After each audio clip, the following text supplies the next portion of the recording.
high everyone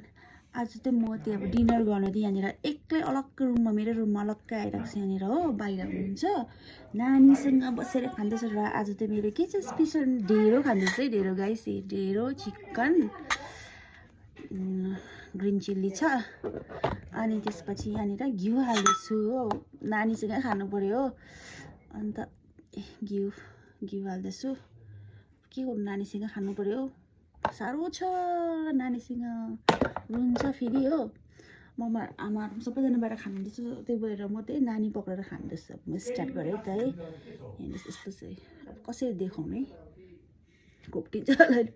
इस ढेँडो अनि यहाँ चाहिँ चिकनको झोल चिकन ग्रेभी भाइ म पनि खाएको अब ल मोमो खाएको ल अब म चाहिँ खाएँ त खानु पनि आउँदैन खासै मलाई ढेँडो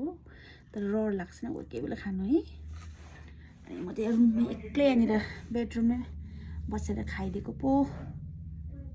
ल फर्स्ट बाइट खानु पनि आउँदैन फेरि कसरी खायो भन्छ ल फेरि म है मेरो नानीले केही खानु हुँदैन अन्त भमिट पनि गरिसक्यो के गर्नु अनि घरमा बसी भमिट पनि है छोड्दै खानु पर्यो नानीको भमिट छोड्दै पनि खाना खानु पर्यो भाइ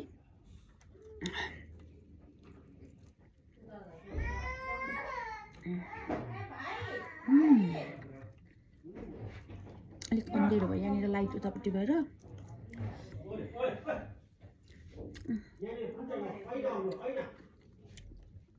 बिचाराले हेरिरहेको छ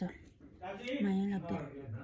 मलाई खासै ढेँडो खानु आउँदैन है तर रहर लाग्छ कोही बेला खानु कम्ती रहर लागेर खाएको यति कोदोको पिठो एकछिन भनौँ कोदोको पिठो सुजी के अरे कुनै के आटा हो हाल्नु भएको जोइले बनाउनु भएको आज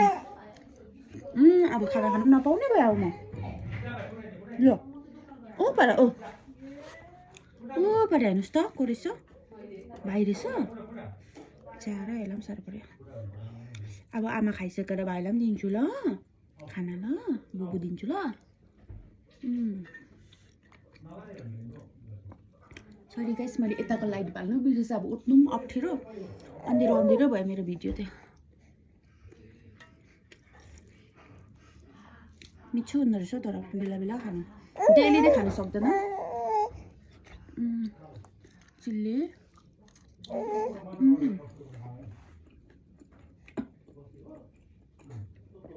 खिरो